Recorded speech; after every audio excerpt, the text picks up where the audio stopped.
ನಮ್ಮ ಕಾರ್ಯಕರ್ತರಿಗೆ, ನಮ್ಮ ಎಲ್ಲ ಮುಖಂಡರಿಗೂ ಕೂಡ ಮನಸ್ಸಿಂದ ಧನ್ಯವಾದನ ಹೇಳಲಿಕ್ಕೆ ಬಯಸ್ತೀನಿ. ನಿಮ್ಮೆಲ್ಲರ ಒಂದು ಪ್ರೀತಿ ಆಶೀರ್ವಾದದಿಂದ ತಾಯಿಯವರು ಗುಣಮುಖರಾಗ್ತಾ ಇದ್ದಾರೆ. ಯಾವ ರೀತಿ ಆಕ್ಸಿಡೆಂಟ್ ಆಗಿದೆ ಅಂತ ಹೇಳಿದ್ರೆ ನಮಗೂ ಕೂಡ ಗಾಬರಿ ಆಗುತ್ತೆ. ಯಾಕಂದ್ರೆ ಬೆಳಿಗ್ಗೆ ನಾನು ಕೂಡ ಬಂದಾಗ ಆ ಆಕ್ಸಿಡೆಂಟ್ ದೃಶ್ಯ ಕೂಡ ನೋಡಿ ತಾಯಿಯವ್ರಿಗೂ ಭೇಟಿಯಾದಾಗ ನನಗೂ ಕೂಡ ಸ್ವಲ್ಪ ಪ್ಯಾನಿಕ್ ಆಗಿತ್ತು.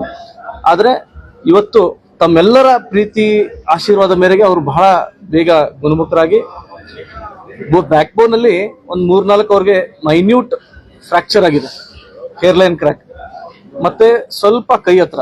ಹಾಗಾಗಿ ಡಾಕ್ಟರ್ ಅವ್ರು completely at least 15 days bed rest ಹೇಳಿದ್ದಾರೆ. ಹಾಗಾಗಿ ಅವ್ರಿಗೆ ಮೂವ್ಮೆಂಟ್ ಮಾಡಕ್ ಆಗ್ತಾ ಇಲ್ಲ. ಸೊ ಅದಕ್ಕೆ ರೆಸ್ಟ್ ತೊಗೊಂಡಿದ್ದಾರೆ. ಬಹಳ ಬೇಗ ಜನರ ಸೇವೆಗೆ ಮತ್ತೆ ಬರ್ತಾರಂತ ಹೇಳಿ ಪ್ರತಿಯೊಬ್ಬ ಕಾರ್ಯಕರ್ತರಿಗೂ ಜನರಿಗೂ ಎಷ್ಟೇ ಹೇಳಲಿಕ್ಕೆ ಬಯಸ್ತೀನಿ, ಯಾರು ಕೂಡ ಆತಂಕ ಪಡಬೇಡ್ರಿ. ಆ ಆಕ್ಸಿಡೆಂಟ್ ದೃಶ್ಯ ನೋಡಿದ್ರೆ ಎಲ್ಲರೂ ಕೂಡ ಆತಂಕ ಪಡುವಂತ ಸ್ಥಿತಿ ಇದೆ. ಆದ್ರೆ ಅವ್ರಿಗೆ ಏನು ಆಗಿಲ್ಲ, ಬಹಳ ಬೇಗ ಜನರ ಸೇವೆಗೆ ಬರ್ತಾರೆ ಅಂತ ಹೇಳಿ. ಚಂದ್ರರಾಜ್ ಹಟ್ಟಿಯವ್ರಿಗೂ ಸ್ವಲ್ಪ ಜಾಸ್ತಿ ಏಟ್ ಆಗಿದೆ. ಸ್ವಲ್ಪ ಕಿವಿ ಹತ್ರ ಆಗಿದೆ, ಸ್ವಲ್ಪ ಇಲ್ಲಿ ಗಲ್ಲದ ಹತ್ರ ಆಗಿದೆ, ಆಮೇಲೆ ಕೈಗೆ ಹತ್ರ ಆಗಿದೆ.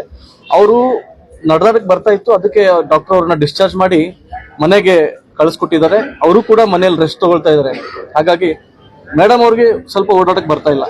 ಸೊ ಡಾಕ್ಟರ್ ಇಲ್ಲಿ 2-3 ದಿನ ಅಬ್ಸರ್ವೇಷನ್ ಅಂತ ಇಟ್ಸ್ಕೊಂಡಿದ್ದಾರೆ. ಬಹಳಷ್ಟು ಸಂಖ್ಯೆಯಲ್ಲಿ ತಮ್ಮ ಅಭಿಮಾನಿಗಳು ಆಸ್ಪತ್ರೆ ಬರ್ತಿದ್ದಾರೆ, ಅವ್ರಿಗೆಲ್ಲ ಏನ್ ಇಲ್ಲ, ಆಸ್ಪತ್ರೆ ಇರೋ ಕಾರಣ ಪ್ರತಿಯೊಬ್ಬರಿಗೂ ನಾನು ವಿನಂತಿ ಮಾಡ್ತೀನಿ ಅಂದ್ರೆ, ಬೇರೆ ಪೇಷಂಟ್ ಅವರು ಇರ್ತಾರೆ, ಬೇರೆ ಜನನು ಬರ್ತಾ ಇರ್ತಾರೆ, ಅವ್ರಿಗೆ ಯಾರಿಗೂ ಕೂಡ ತೊಂದರೆ ಆಗ್ಬಾರ್ದು. ನಾನು ಆದಷ್ಟು ಜನರಿಗೆ ಮನೇಲೇ ಇದ್ದು ನಿಮ್ಮ ಆಶೀರ್ವಾದ ಅಲ್ಲೇ ಇದ್ಕೊಂಡು ಮಾಡ್ರಿ.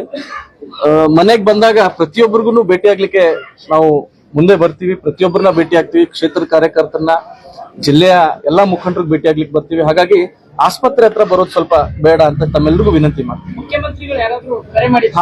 ಮುಖ್ಯಮಂತ್ರಿ ಅವರು ಕೂಡ ಕರೆ ಮಾಡಿ ತಮ್ಮ ಇದನ್ನ ಆಶೀರ್ವಾದನ ಮಾಡಿದ್ದಾರೆ. ಹೋಮ್ ಮಿನಿಸ್ಟರ್ ಅವರು ಕೂಡ ಫೋನ್ ಮಾಡಿದ್ರು. ಸಾಕಷ್ಟು ಜನ ಶಾಸಕರು, MLC ಅವರು ಬಹಳಷ್ಟು ಜನ ಬೆಳಗ್ಗೆಯಿಂದ ಫೋನ್ ಮಾಡ್ತಾ ಇದ್ದಾರೆ. ನಾನು ಕೂಡ ಸಾಕಷ್ಟು ಜನರ ಜೊತೆ ಮಾತಾಡಿದೀನಿ, ಪ್ರತಿಯೊಬ್ಬರಿಗೂ ಕೂಡ ಬ್ರೀಫ್ ಮಾಡಿದೀನಿ. ಅವರು ಕೂಡ ತಮ್ಮ ಆಶೀರ್ವಾದ. ಚಾಲಕನ ಸ್ಥಿತಿ ಹೆಂಗಿದೆ? ಚಾಲಕ ಆರಾಮಾಗಿದ್ದಾನೆ. ಚಾಲಕ ಬೆಳಗ್ಗೆ ನಾನು ಫಸ್ಟ್ ಫೋನ್ ಮಾಡಿದ್ದೆ ಅವನೇ ನಿಂತ್ಕೊಂಡು ಎಲ್ಲ ಇದು ಮಾಡಿದ. ಅವನ ಸ್ಥಿತಿನೂ ಚೆನ್ನಾಗಿದೆ. ಅವನಿಗೂ ಕೂಡ ಸ್ವಲ್ಪ ಡಾಕ್ಟರ್ ಔಷಧಿ ಎಲ್ಲ ಕೊಟ್ಟ ನಂತರ ಅವನಿಗೂ ಕೂಡ ಡಿಸ್ಚಾರ್ಜ್ ಮಾಡಿ ಮನೆ ಕಳಿಸಿದೆ.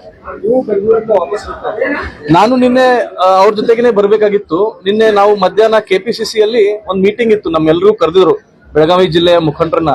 ಯಾಕಂದ್ರೆ ನಾಳೆ ಬರುವಂತ 21ನೇ ತಾರೀಕಿಗೆ ಇಲ್ಲಿ ಗಾಂಧಿ ಭಾರತ ಕಾರ್ಯಕ್ರಮ ಮತ್ತೆ ಆಗೋದ್ರಿಂದ ನಾವೆಲ್ಲರೂ ಕೂಡ ಮೀಟಿಂಗ್ ಅಲ್ಲಿ ಇದ್ವಿ. ನಾನು ಕೂಡ ನಿನ್ನೆ ಅವ್ರ ಜೊತೆ ಬರ್ಬೇಕಾಗಿತ್ತು. ಅವ್ರು CLP ಸಭೆಗಂತ ತೆರಳಿದ್ರು. ಹಾಗಾಗಿ ನನ್ಗೇನ್ ಬೇರೆ ಕೆಲಸ ಇರ್ಲಿಲ್ಲ. ಹಾಗಾಗಿ ನಮ್ಮ ಕಾರ್ಯಕರ್ತರು ಮತ್ತೆ ಮುಖಂಡರ ಜೊತೆಗೆ ನಾನು ಟ್ರೈನ್ ಮುಖಾಂತರ ಬಂದೆ.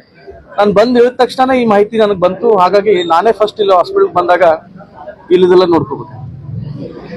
Thank you.